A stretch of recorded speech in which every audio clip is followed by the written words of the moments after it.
صلوا علیہ وآلہ۔ صحیح بخاری حدیث نمبر 141۔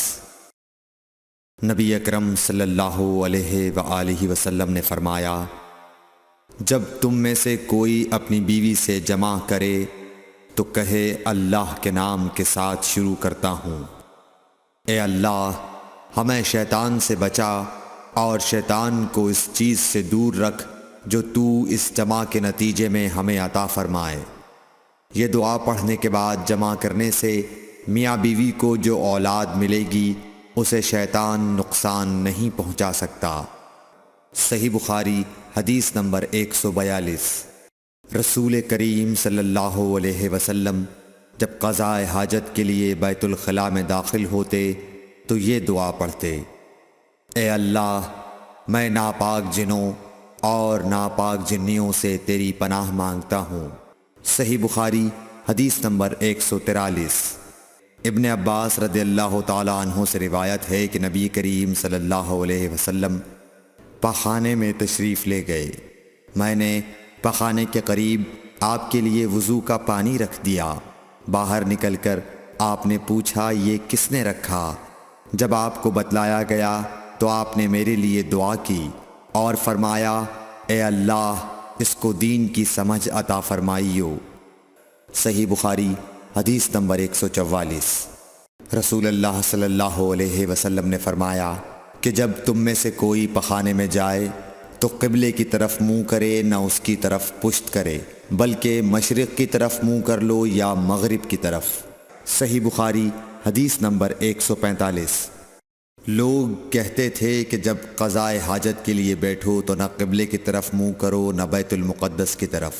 یہ سن کر عبداللہ بن عمر رضی اللہ تعالی عنہ نے فرمایا کہ ایک دن میں اپنے گھر کی چھت پر چڑھا تو میں نے حضرت صلی اللہ علیہ وسلم کو دیکھا کہ آپ بیت المقدس کی طرف منہ کر کے 2 اینٹوں پر قضاء حاجت کے لیے بیٹھے ہیں۔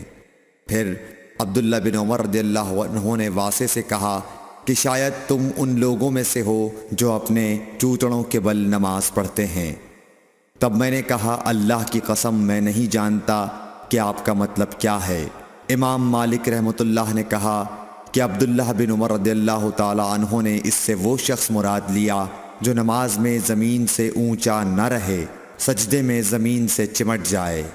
صحیح بخاری حدیث نمبر 146۔ رسول اللہ صلی اللہ علیہ وسلم کی بیویاں رات میں مناصے کی طرف قضاء حاجت کے لیے جاتیں، اور مناصے ایک کھلا میدان ہے، تو حضرت عمر رسول اللہ صلی اللہ علیہ وسلم سے کہا کرتے تھے کہ اپنی بیویوں کو پردہ کرائیے، مگر رسول اللہ صلی اللہ علیہ وسلم نے اس پر عمل نہیں کیا۔ ایک روز رات کو عشاء کے وقت حضرت سودا بنت زمعہ رسول اللہ صلی اللہ علیہ وسلم کی اہلیہ جو دراز قد عورت تھیں باہر گئیں۔ حضرت عمر رضی اللہ عنہ نے انہیں آواز دی اور کہا ہم نے تمہیں پہچان لیا، اور ان کی خواہش یہ تھی کہ پردے کا حکم نازل ہو جائے، چنانچہ اس کے بعد اللہ نے پردے کا حکم نازل فرما دیا۔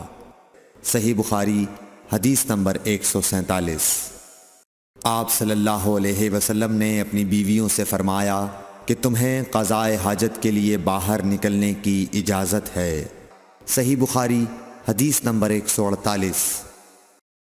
عبداللہ بن عمر رضی اللہ تعالی عنہ فرماتے ہیں کہ ایک دن میں اپنی بہن اور رسول اللہ صلی اللہ علیہ وسلم کی اہلیہ محترمہ حفصہ کے مکان کی چھت پر اپنی کسی ضرورت سے چڑھا تو مجھے رسول اللہ صلی اللہ علیہ وسلم قضاء حاجت کرتے وقت قبلے کی طرف پشت اور شام کی طرف منہ کیے ہوئے نظر آئے۔ صحیح بخاری حدیث نمبر 149۔ عبداللہ بن عمر رضی اللہ تعالی عنہ نے خبر دی، وہ کہتے ہیں کہ ایک دن میں اپنے گھر کی چھت پر چڑھا تو مجھے رسول اللہ صلی اللہ علیہ وسلم 2 اینٹوں پر قضاء حاجت کے وقت بیت المقدس کی طرف منہ کیے ہوئے نظر آئے۔ صحیح بخاری حدیث نمبر 150۔ انس بن مالک رضی اللہ تعالی عنہ کہتے تھے کہ جب رسول اللہ صلی اللہ علیہ وسلم رفع حاجت کے لیے نکلتے تو میں اور ایک لڑکا اپنے ساتھ پانی کا برتن لے آتے تھے۔ مطلب یہ کہ اس پانی سے رسول اللہ صلی اللہ علیہ وسلم طہارت کیا کرتے تھے۔